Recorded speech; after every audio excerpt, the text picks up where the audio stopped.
Hi friends, ఇప్పుడు మనం Tollywood box office దగ్గర నడుస్తున్న అసలు రియల్ గేమ్ గురించి మాట్లాడుకుందాం. పండుగ హడావుడి తగ్గిపోయినా కూడా థియేటర్లలో ఇంకా ప్రేక్షకుల అడుగులు పడుతూనే ఉన్నాయి. కారణమేంటంటే కొన్ని సినిమాలు కేవలం ఓపెనింగ్స్తో ఆగిపోకుండా లాంగ్ రన్ స్టామినాను చూపిస్తున్నాయి. ఈరోజు మనం ముఖ్యంగా మన శంకరవరప్రసాద్ గారు 19వ రోజు కలెక్షన్స్ను ది రాజాసాబ్ 21వ రోజు కలెక్షన్స్తో పోల్చి చూడబోతున్నాం. అలాగే భర్త మహాశైలకు విజ్ఞప్తి, అనగనగా ఒక రాజు, నారీ నారీ నడుమ మురారీ సినిమాలు ఏ స్థాయిలో నిలబడ్డాయో కూడా సాధారణంగా మాట్లాడుకుందాం. ముందుగా మన శంకరవరప్రసాద్ గారు విషయానికొస్తే ఈ సినిమా విడుదలైనప్పట్నుంచి ఫ్యామిలీ ఆడియన్స్ని పూర్తిగా ఓన్ చేసుకుంది. మొదటి వారంలోనే భారీ నంబర్లిచ్చిన ఈ సినిమా రెండో వారంలోకి వచ్చినా కూడా బాక్సాఫీస్ దగ్గర బలంగా నిలబడింది. 19వ రోజున కూడా ఈ సినిమా కలెక్షన్స్ తగ్గినట్టు పెద్దగా కనిపించలేదు. ట్రేడ్ వర్గాల అంచనాల ప్రకారం 19వ రోజు తెలుగు రాష్ట్రాల్లో సుమారు 2.5 కోట్ల నుంచి 3 కోట్ల వరకు గ్రాస్ కలెక్షన్స్ రాబట్టింది. ఓవర్సీస్లో కూడా వీక్ డేస్ అయినా సరే స్టడీగా షోలు నడుస్తున్నాయి. దీంతో 19 రోజుల్లో ఈ సినిమా వరల్డ్ వైడ్గా భారీ షేర్ మార్క్ను దాటేసింది. ఇది స్పష్టంగా చెప్పేదేంటంటే కంటెంట్ ఉంటే, స్టార్ పవర్కు తోడు ఫ్యామిలీ కనెక్ట్ ఉంటే వర్కింగ్ డేస్ కూడా సినిమాలు ఆపలేవు. ఇప్పుడు ది రాజాసాబ్ విషయానికొస్తే ఈ సినిమా భారీ అంచనాలతో రిలీజైంది. మొదటి కొన్ని రోజులు హడావుడి కనిపించినా ఆ తర్వాత క్రమంగా డ్రాప్ కనిపించింది.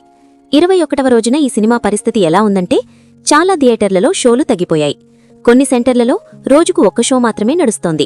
21వ రోజు గ్రాస్ కలెక్షన్ దాదాపు 80 లక్షల నుంచి 1 కోటి మధ్యలోనే ఉందని ట్రేడ్ అంచనా. అంటే స్టార్ట్లో ఉన్న ఊపు ఇప్పుడు పూర్తిగా కనిపించడం లేదు. ఇది ఓ విషయం స్పష్టంగా చెబుతోంది. ఓపెనింగ్ ఎంత పెద్దగా ఉన్నా లాంగ్ రన్ కోసం ప్రేక్షకుల కనెక్ట్ తప్పనిసరి.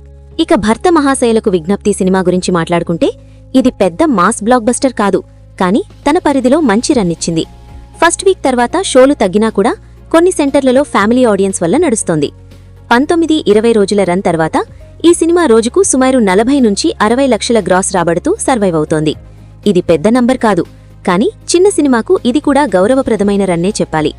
అనగనగా ఒక రాజు సినిమా విషయానికొస్తే యూత్ ఆడియన్స్ని బాగా ఆకట్టుకున్న ఈ సినిమా ఓపెనింగ్ డేస్లో మంచి టాక్ తెచ్చుకుంది. కానీ స్టార్ మాస్ సినిమా కాకపోవడంతో థియేటర్ల సంఖ్య క్రమంగా తగ్గింది. అయినా కూడా కొన్ని మల్టీప్లెక్స్ల్లో ఇంకా డీసెంట్ ఆక్యుపెన్సీ ఉంది. 17వ రోజు రన్లో ఈ సినిమా సుమారు 30 నుంచి 50 లక్షల మధ్య గ్రాస్ రాబట్టిందని అంచనా. ఇది ఈ సినిమా స్టేబుల్ రన్కు సూచన. ఇప్పుడు నారీ నారీ నడుమ మురారీ సినిమా వైపు చూస్తే ఇది సాఫ్ట్ ఎంటర్టైనర్గా రిలీజ్ అయి ఫ్యామిలీ ఆడియన్స్లో తనదైన మార్కు వేసుకుంది. పెద్ద హైప్ లేకపోయినా మౌత్ టాక్తో నిలబడింది. 17వ రోజుని కూడా కొన్ని ఏరియాల్లో షోలు నడుస్తున్నాయి.